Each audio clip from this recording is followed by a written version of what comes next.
കേരള MBDയുടെ ഒരു പുതിയ ആശയം ഇന്ന് ലോഞ്ച് ചെയ്യുകയാണ്. സാധാരണ നമ്മൾ RT ഓഫീസുകളിൽ പോയി കഴിഞ്ഞാൽ എല്ലാ ഇൻഫർമേഷനും കിട്ടാൻ വേണ്ടിയിട്ട് അവിടുത്തെ PRO ആണ് സമീപിക്കുന്നത്. കേരളത്തിലെ എല്ലാ ഓഫീസുകളിലും PROമാരുണ്ട്. എങ്കിലും നമ്മളൊരു പുതിയ പരിഷ്കാരം എന്ന നിലയിൽ ഈ ഉച്ചയ്ക്ക് ശേഷം ഓഫീസ് ക്ലോസ് ചെയ്തിരുന്നു. അവിടെ ആവശ്യമില്ലാത്ത ആളുകളെ എൻട്രി ചെയ്യാൻ അനുവദിക്കുന്നില്ല. പക്ഷേ PROയുടെ സേവനം ഉണ്ടാവും. പക്ഷെ എന്നാലും ചിലർക്ക് സംശയം തീരാത്തത് കൊണ്ട് ഒരു പുതിയ ആശയം കോട്ടയം RTO ആണ് ശ്രീ അജിത്ത് മുന്നോട്ട് വെച്ചൊരു ആശയമാണ്. അത് ട്രാൻസ്പോർട്ട് കമ്മീഷണർ ശ്രീ നാഗരാജു അത് സ്വീകരിക്കുകയും അതിനെപ്പറ്റി വളരെ വിശദമായി പഠിച്ചപ്പോൾ ഞങ്ങൾ വെർച്വൽ PRO എന്ന് പറഞ്ഞൊരു സംവിധാനമാണ് ഉണ്ടാക്കുന്നത്. ഇത് വെർച്വൽ PRO എന്ന് പറയുന്നത് ഇതിനകത്തൊരു QR കോഡ് അതെടുത്തുള്ളൂ, അതിങ്ങെടുത്ത് ഇതിലൊരു QR കോഡുണ്ട്. ഈ QR കോഡ് സ്കാൻ ചെയ്ത് കഴിഞ്ഞാൽ മോട്ടോർ വെഹിക്കിൾ ഡിപ്പാർട്ട്മെൻറ്റിന് കിട്ടുന്ന എല്ലാ സേവനങ്ങളിലേക്കും ലിങ്ക് ചെയ്ത് പോകാൻ പറ്റും. അപ്പോൾ ഒരു PROയുടെ ആവശ്യമില്ല. നമുക്കിതിൽ ഏത്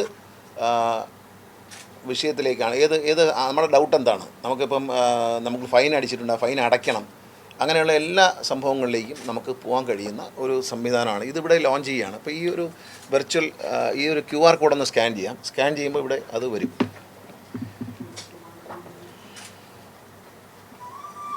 നമ്മൾ സാധാരണ QR കോഡ് സ്കാൻ ചെയ്ത് കഴിഞ്ഞാൽ ഇങ്ങനെ ഇതിലേക്ക് വരും നമ്മുടെ സൈഡിൽ. ഇതിൽ നമ്മൾ ടച്ച് ചെയ്ത് കഴിഞ്ഞാൽ ഓരോന്നും എന്തെങ്കിലും ഒന്ന് വാഹനത്തിലേക്ക് ടച്ച് ചെയ്ത് നിങ്ങൾ ടച്ച് ചെയ്ത് ഓരോ ഈ ചെല്ലാൻ സർവീസ് അവിടെ വരുന്നിട്ട് നമുക്ക് തന്നെ ചെയ്യാൻ പറ്റും. അപ്പോൾ PROയുടെ ആവശ്യമില്ല. അപ്പോൾ എല്ലാ ഓഫീസുകളിലും മാത്രമല്ല, എല്ലാ ഓഫീസുകളിലും ഇതിൻ്റെ ഒരു QR കോഡുള്ളൊരു ബോർഡ് വയ്ക്കും. അതുകൂടാതെ നമ്മുടെ ഡിജിറ്റൽ വാട്സാപ്പ് വഴിയും ഫേസ്ബുക്ക് വഴിയെല്ലാം ഇൻസ്റ്റാഗ്രാം വഴിയെല്ലാം ഇത് പ്രചരിപ്പിക്കും. അപ്പോൾ ആ QR കോഡ് ജസ്റ്റ് സ്കാൻ ചെയ്താൽ മതി. ഒരുവിധം എല്ലാ പബ്ലിക് പ്ലേസുകളിലും ഇത് വയ്ക്കാനാണ് ഉദ്ദേശിക്കുന്നത്. ഇതൊരു ക്യാമ്പസിൽ ഇൻഡസ്ട്രീസ് എന്നുള്ള സർക്കാരിൻ്റെ ഒരു പോളിസിയുടെ ഭാഗമായിട്ട് തുടങ്ങിയ ഒരു പദ്ധതിയിൽ നമ്മൾ 3 കോളേജുകൾ ചേർന്നാണ് ഇതുണ്ടാക്കിയിരിക്കുന്നത്. ഒന്ന് പോളിടെക്നിക്കൽ കോളേജാണ്, polytechnic college Kalamassery government polytechnic, അതുപോലെ വിസ്മയ മീഡിയ ഇൻസ്റ്റിറ്റ്യൂട്ട് കാലിക്കറ്റ്, പിന്നെ സ്കില്ലേജ് ഡിജിറ്റൽ അക്കാഡമി മലപ്പുറം. ഈ 3 കോളേജിലെ കുട്ടികളാണ് അവരാണ് ഇത് ഡെവലപ്പ് ചെയ്തിരിക്കുന്നത്. ഇതിൻ്റെ തുടർന്നുള്ള മെയിൻ്റനൻസും കാര്യങ്ങളെല്ലാം അവർ തന്നെ ചെയ്തു പോകും എന്നാണ് പറഞ്ഞിരിക്കുന്നത്. അപ്പോൾ നമ്മളെ സംബന്ധിച്ച് ഈ QR കോഡ് മാക്സിമം ജനങ്ങളിലേക്ക് എത്തിച്ചു കൊടുത്തു കഴിഞ്ഞാൽ ഈ QR കോഡ് വഴി എല്ലാ ഇൻഫർമേഷൻ, അപ്പോൾ PRO വേണം, PROയിൽ അനാവശ്യമായ സംശയങ്ങൾ, ഇത് ഓഫീസിൽ ഉച്ചയ്ക്ക് ശേഷം ആരും കയറണ്ടെന്ന് പറഞ്ഞപ്പോൾ അതിനെ അട്ടിമറിക്കാൻ വേണ്ടിയിട്ട് കുറേ ആളുകൾ ഒരു പരിപാടിയായിട്ട് ഇറങ്ങി. അങ്ങനെ കയറാൻ ഞങ്ങൾ അങ്ങനെ വിവരം അറിയും. ഇപ്പോൾ വിവരം അറിയാൻ ഒരു കുഴപ്പമില്ല. ആർക്കും 24 hours 24/7 ആർക്കും എവിടെ വെച്ചും എല്ലാ ഇൻഫർമേഷനും കിട്ടും.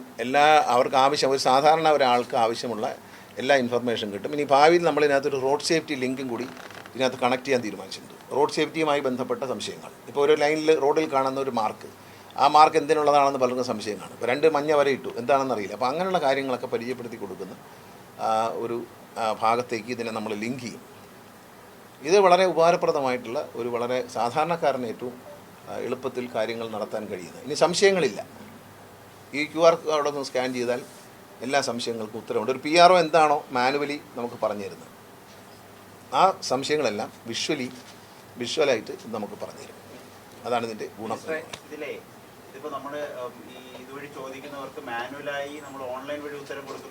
അല്ല, ഇതിൽ തന്നെ കാണാൻ പറ്റും. നമ്മുടെ കയ്യിലുണ്ട്, നമ്മുടെ കയ്യിലുണ്ട് ഇതിൻ്റെ എല്ലാം ഉത്തരങ്ങൾ. ഇപ്പോൾ ഈ ചെല്ലാൻ അടയ്ക്കണം, അത് നമ്മുടെ സൈറ്റിലേക്കാണ് കയറുന്നത്. ഇത് നേരെ കയറാൻ പോകുന്ന MBDയുടെ ഒഫീഷ്യൽ സൈറ്റിലേക്ക് കയറി അവിടെ ഈ ചെല്ലാൻ കണ്ട് ഈ ചെല്ലാൻ അടച്ചു പോവാം. അതിൽ നിന്ന് തന്നെ അടച്ചു പോവാം. അപ്പോൾ അതിൽ കയറി കഴിഞ്ഞാൽ ഈ ചെല്ലാനിലേക്ക് കയറി കഴിഞ്ഞാൽ ഈ ചെല്ലാൻ നമുക്ക് എന്താണ് ഫൈൻ ഉള്ളത് നോക്കി നമ്മുടെ നമ്പർ കൊടുത്ത് ഫൈൻ അറിഞ്ഞ് അവിടെ നിന്ന് നമുക്കതങ്ങ് ചെയ്യാം. ഓൺലൈനായിട്ട് എല്ലാ കാര്യങ്ങളും ചെയ്യാം. അറിയാൻ മാത്രം, ഇൻഫർമേഷൻ മാത്രമല്ല, അല്ലേ, പല കാര്യങ്ങളും ചെയ്യാൻ പറ്റും. ഇതിൽ കൂടെ ചെയ്യാൻ പറ്റും.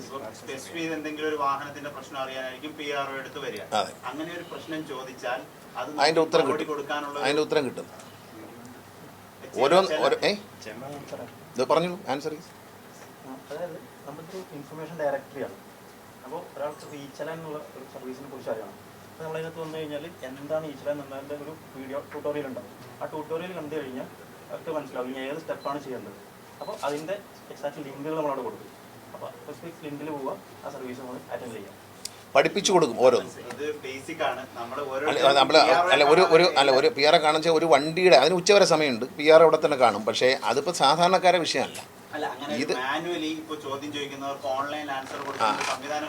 അല്ല അതുകൊണ്ട് അത് നമുക്ക് കൊണ്ടുവരാം, അത് അപ്ഗ്രേഡ് ചെയ്ത് കൊണ്ടുവരാം. കാരണം ആ ചോദ്യത്തിൻ്റെ ഉത്തരം തരേണ്ടത് ചിലപ്പോൾ RTO ആയിരിക്കും, അങ്ങനെയുള്ള ആൾക്കാർക്ക് തരാൻ പറ്റത്തില്ല. അപ്പോൾ അതുകൊണ്ട് അത് തരാനുള്ള ഏർപ്പാട്.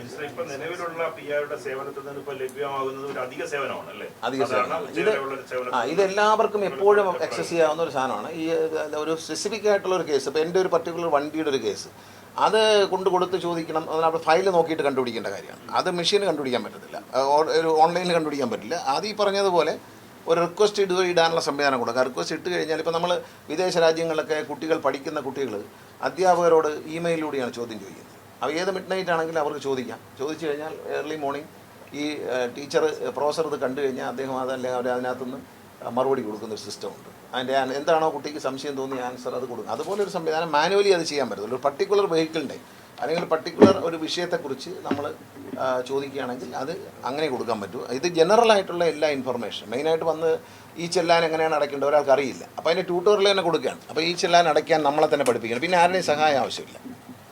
അക്ഷയയിൽ പോകണ്ട, എവിടെയും പോകണ്ട, നമുക്ക് തന്നെ പഠിച്ചാൽ നമുക്ക് തന്നെ ചെയ്യാം. അപ്പോൾ ഏത് സാധാരണക്കാരനും ഇത് എങ്ങനെയാണ് ചെയ്യേണ്ടതെന്നുള്ള ട്യൂട്ടോറിയൽ പഠിപ്പിക്കുകയാണ്. അപ്പോൾ നമ്മൾ ഒരു ഉദാഹരണത്തിന് വണ്ടിയുടെ ലൈസൻസ് വരും. പല ആളുകൾക്കും ഈ ഡിജിറ്റൽ ലൈസൻസാണ് ഇപ്പോൾ വരുന്നത്. അപ്പോൾ ഡൗൺലോഡ് ചെയ്യാൻ വളരെ ഈസിയാണ്, പക്ഷേ അതാരും ശ്രമിക്കുന്നില്ല. അപ്പോൾ അതിൻ്റെ ഒരു ലിങ്ക് ട്യൂട്ടോറിയൽ കൊടുത്തു കഴിഞ്ഞാൽ എങ്ങനെയാണ് ഒരു ലൈസൻസ് എനിക്ക് അല്ലെങ്കിൽ RC ബുക്ക് വന്നു അന്ന് തന്നെ വരും, അപ്പം തന്നെ വരും. കുറച്ചുകൂടി ഇനി അഡ്വാൻസ് ചെയ്യാൻ പോകുന്നത് വെച്ചാൽ എല്ലാ മോട്ടോർ വെഹിക്കിൾ ഉദ്യോഗസ്ഥന്മാർക്കും ഡ്രൈവിംഗ് ടെസ്റ്റ് നടക്കുന്നിടത്തേക്ക് ടാബ് കൊടുക്കാൻ പോകണം. അപ്പോൾ ആ സൈറ്റിൽ നിന്ന് തന്നെ അവിടെ നിന്ന് ഇപ്പോൾ ഒരാൾ പാസ്സാവുന്ന അടുത്ത ഈ ഒരാൾ പാസ്സായി അവിടെ തന്നെ അപ്പോൾ തന്നെ റിസൾട്ട് കൊടുത്തു കഴിഞ്ഞാൽ അടുത്ത സെക്കൻഡ് ഈ കാൻഡിഡേറ്റ് ഗ്രൗണ്ട് വിട്ട് പോകുന്നതിന് മുമ്പേ ലൈസൻസ് വരും ഫോണിൽ. ആ നിലയിലേക്ക് മാറ്റും. ഇനിയിപ്പോൾ നമ്മൾ ഇത് 90 സ്ഥലങ്ങളിൽ ടെസ്റ്റ് നടക്കുന്നുണ്ട്, 93 സ്ഥലങ്ങളിൽ. അവിടെയെല്ലാം ടാബ് വാങ്ങി കൊടുക്കാനുള്ള നടപടി ആരംഭിച്ചിട്ടുണ്ട്.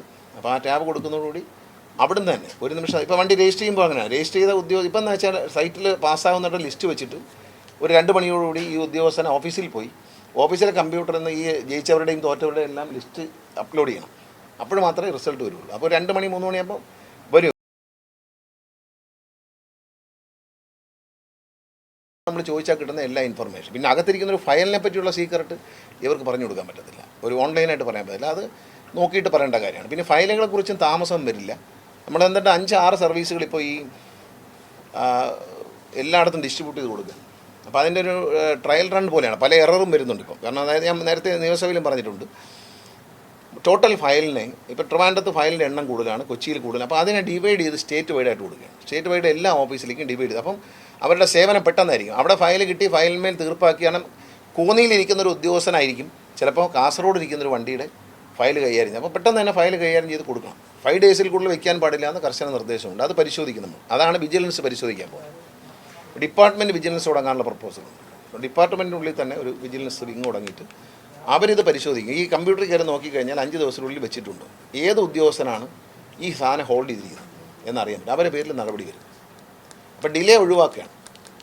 അപ്പോൾ വേറെ ബെസ്റ്റ് ഒരു ഇൻട്രസ്റ്റും ഉണ്ടാവില്ല. കാരണം തിരുവനന്തപുരത്തിരിക്കുന്ന ആളിന് കാസർഗോഡ് രജിസ്റ്റർ ചെയ്യുന്ന വണ്ടിയെക്കുറിച്ച് ഒരു ഇൻട്രസ്റ്റും ഉണ്ടാവില്ല. ഇൻട്രസ്റ്റ് ഉണ്ടാകാൻ പറ്റില്ല. അപ്പോൾ ഹോൾഡ് ചെയ്യില്ല. അടുത്ത കാസർഗോഡുള്ള ഫയൽ വന്നു കഴിഞ്ഞാൽ വിത്തിൻ സെക്കൻഡ്സ് തിരിച്ചു പോകും. കമ്പ്യൂട്ടർ വഴിയല്ലേ പോകുന്നത്. അപ്പോൾ ആ പെട്ടെന്ന് സർവീസ് ലഭ്യമാക്കാൻ കഴിയും എന്നുള്ള അതിൻ്റെ ട്രയൽ കഴിഞ്ഞ 18-ാം തീയതി ആരംഭിച്ചു. ഇടയ്ക്ക് ചില എററുകൾ കാണിച്ചതുകൊണ്ട് 5-6 സർവീസുകൾ ഇപ്പം നമ്മൾ ഇതിൽ പൊയ്ക്കൊണ്ടിരിക്കുകയാണ്. പക്ഷേ ഇടയ്ക്കിടയ്ക്ക് ചില എറർ കാണിക്കുന്നത് അത് NIC ആണ് കറക്റ്റ് ചെയ്യേണ്ടത്. അവർ കറക്റ്റ് ചെയ്യുന്നുണ്ട്. അവരത് കൃത്യമായി ഫോളോ ചെയ്യും. അത് ഇന്ത്യയിൽ തന്നെ ആദ്യമായിട്ട് ഏർപ്പെടുന്ന ഒരു സംവിധാനം ആയതുകൊണ്ടാണ് അതിൽ ചില എററുകൾ വരുന്നത്. എറർ വരുമല്ലോ ഏത് പരീക്ഷണത്തിൽ, അത് നമ്മൾ കരുതി തന്നെയാണ് നിൽക്കുന്നത്. എറർ വരും എന്നുള്ള പ്രതീക്ഷ. ഇപ്പോൾ എറർ കറക്റ്റ് ചെയ്യുന്നുണ്ട്. അല്ല കഴിഞ്ഞ 18-ാം തീയതി മുതൽ ഇത് ആക്റ്റീവാണ്. അപ്പോൾ എറർ വരുന്നത് കാണിക്കുന്നുണ്ട് ചില സമയങ്ങളിൽ. ആദ്യമായിട്ട് ഇത് പരീക്ഷിക്കുകയല്ലേ, അവരും ഇത് ആദ്യമായിട്ട് പരീക്ഷിക്കുകയാണ്. അപ്പോൾ അവരത് NIC കറക്റ്റായിട്ട് കറക്റ്റ് ചെയ്യുന്നുണ്ട്. എറർ കറക്റ്റ് ചെയ്ത് മുമ്പോട്ട് വേണം. ആ സംവിധാനം വരും. അത് 100% വിജയിക്കും, കുഴപ്പമൊന്നുമില്ല.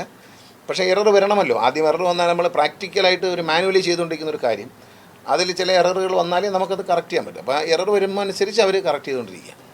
ആദ്യഘട്ടമായിട്ട് 5-6 സേവനങ്ങളാണ് നമ്മൾ ഇതിൽ കൊടുത്തിരിക്കുന്നത്. നമ്മുടെ വണ്ടിയുടെ ബുക്ക് ട്രാൻസ്ഫർ അങ്ങനെയുള്ള കാര്യങ്ങളൊക്കെയാണ് കൊടുത്തിരിക്കുന്നത്.